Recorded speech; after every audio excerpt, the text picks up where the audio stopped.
वक्फ संशोधन बिल बुधवार को लोकसभा में हुआ पेश।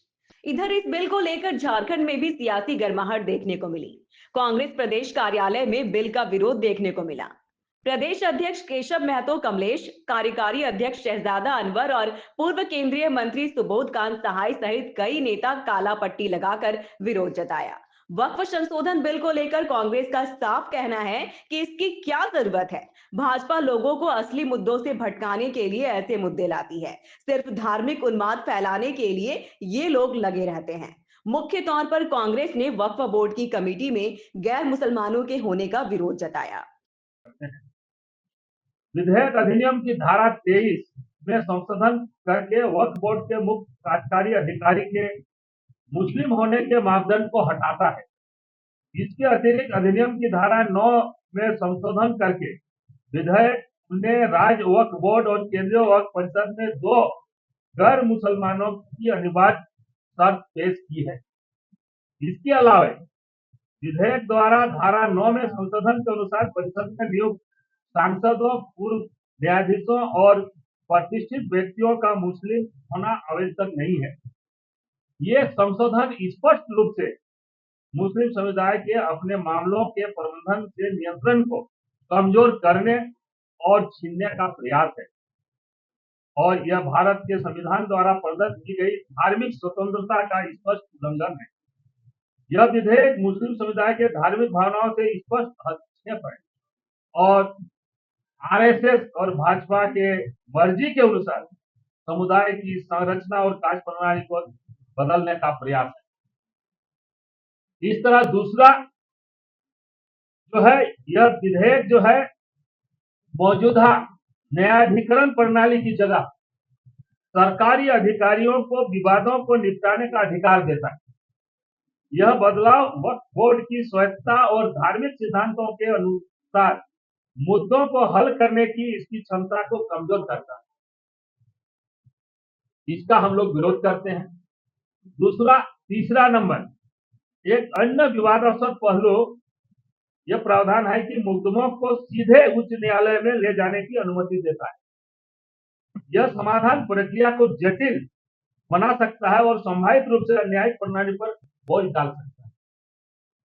चौथा नंबर है कि संशोधन स्वभाव से वक्फ की अवधारणा को हटाने का सुझाव देता है, जो वक्फ संपत्तियों की परिभाषा और उद्देश्य को मौलिक रूप से बदल देता है, संभावित रूप से उनके इच्छित उपयोग को खतरे में डालता है। कांग्रेस पार्टी का विरोध प्रतिनिधित्व, स्वायत्तता, न्यायिक प्रक्रियाओं और वक्फ संपत्तियों को नियंत्रित करने वाले मौलिक सिद्धांतों के बारे में चिंताओं पर केंद्रित है। तो इन्हीं 2 विषयों पर आज यह प्रेस वार्ता और वक्तव्य आप लोगों के सामने रखा। मुझे विश्वास है कि आप प्रमुखता के साथ इनको अपने अपने समाचारों में स्थान देंगे। कांग्रेस के कार्यकारी अध्यक्ष शहजादा अनवर ने कहा कि ये धार्मिक आस्था से जुड़ी है और इसे समझने की जरूरत है।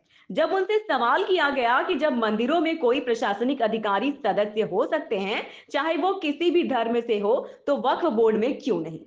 उन्होंने कहा कि ऐसा नहीं हो सकता। फिर सभी कांग्रेस नेताओं ने इसका विरोध जताया। बात वो नहीं, बात हिंदू और मुसलमान की नहीं। हिंदू और मुसलमान परस्पर एक दूसरे का सम्मान करते हैं। बात है कि धार्मिक आस्थाओं को समझने का एक मान्य परंपरा रही है। स्वतंत्रता प्राप्ति से पहले और स्वतंत्रता प्राप्ति के बाद जो विद्वान लोगों ने देश में बहुत सारे प्रधानमंत्री और इनसे पहले भी भारतीय जनता पार्टी के प्रधानमंत्री अटल बिहारी वाजपेयी रह चुके हैं। इसी देश के अंदर में लोग भूल जाते हैं, भारतीय जनता पार्टी की सरकार इससे पहले भी रही, लेकिन जिस प्रकार से अभी भारतीय जनता पार्टी की सरकार कर रही है वो बिल्कुल अस्वीकार है। बात है कि अगर कोई डीएम को आप जो है किसी मामले में उसमें इन्वॉल्व करते हैं वो अच्छा में, लेकिन इसमें ये मेंशन कर देना कि नॉन मुस्लिम को मेंबर होगा, बात यहाँ पर ये नहीं है। I challenge decision making body में कोई मुस्लिम मेंबर नहीं होगा। I challenge.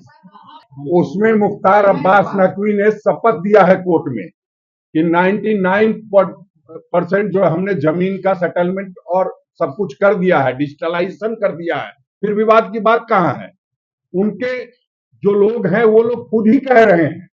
और 2013 में जो आया था कानून, वो सबकी सहमति से, उसमें मुख्तार अब्बास नकवी हो चाहे जो भी जेपीसी के मेंबर उस समय थे, वो सब लोगों की, जो के रहमान की कमेटी थी 2011 में जो रिपोर्ट दी गई थी, उसमें भारतीय जनता पार्टी के भी लोग थे और उसमें सबकी सहमति के बाद ये तय। अरे ये दोनों सरकार में मैं भी मंत्री रहा हूँ। ये चाहे वो ग्रामीण क्षेत्र में, पहाड़ी इलाके में जिनको पट्टा देना था वो भी हम लेकर आया था, और ये वक्त संशोधन जो 13 की बात आप कर रहे हैं उसमें लार्जर कंसंट्रेशन करके हमारा वहां ये नियत नहीं था कि इनकी जमीन हड़प ले, मुसलमानों की जमीन हड़प ले। उस वक्त था कि जो स्थिति है उसको स्मूथ बनाए, और जितना किया गया है, जो आप वहां से लाके डीएम के हाथ में दे दिए, तो डीएम क्या करता है आपको नहीं पता है। पिछला ये क्या नाम है अपना कुंभ जो हुआ था, उसको रामपुर का जो एमपी था, जो आजम था, वो मंत्री की हैसियत उसका इंचार्ज था। तो पद से डीएम और एसपी की जात नहीं देखी जाती है, वो डीएम रहता है। तो इसलिए वो बहस मुद्दा नहीं है। 10 साल का जो इनका टैग लाइन है कि मोदी एंटी मुस्लिम है, इसको छुपा के बात करने की जरूरत अब नहीं है। और इसी के चलते हमारे देश के सुरक्षा, सामाजिक ताना बाना, ये सारे चीज पर फर्क पड़ गया। आज पाकिस्तान से अलग जीत करके हमने बांग्लादेश बनाया। आज बांग्लादेश के आर्मी को पाकिस्तानी आर्मी जो है वो ट्रेन कर रहा है। आज बांग्लादेश कट्टरवादिता की तरफ चला जा रहा है। तो इनका डिप्लोमेटिक भी जो पूरा रहा है वो देश के सुरक्षा के लिए खतरनाक रहा है मोदी जी। इसलिए दीवार से सटा करके एक कम्युनिटी को न जो है टॉर्चर करे, जिससे हमारा, आज मैं दावा के साथ कर सकता हूं कि अंतर्राष्ट्रीय जो आतंकवाद है उसमें हिंदुस्तानी मुसलमान नहीं है। पाकिस्तान और कश्मीर में इतना झगड़ा होता है, लेकिन कोई हिंदुस्तानी मुसलमान कश्मीरी सवाल पे आवाज नहीं उठाता है, क्योंकि वो कहता है वो उनसे जुड़ा हुआ सवाल। तो आज आप इस घटना के बाद जमीन उनका लूट ले, उनकी संस्था लूट लेंगे, तो आप क्या समझते हैं कि ये देश, इतना बड़ा आबादी वाला देश, हमारा विकसित देश हो जाएगा, या हम और भी नीचे चले जाएंगे? अंतर्राष्ट्रीय स्तर पर भी बांग्लादेश को अगर कट्टरवाद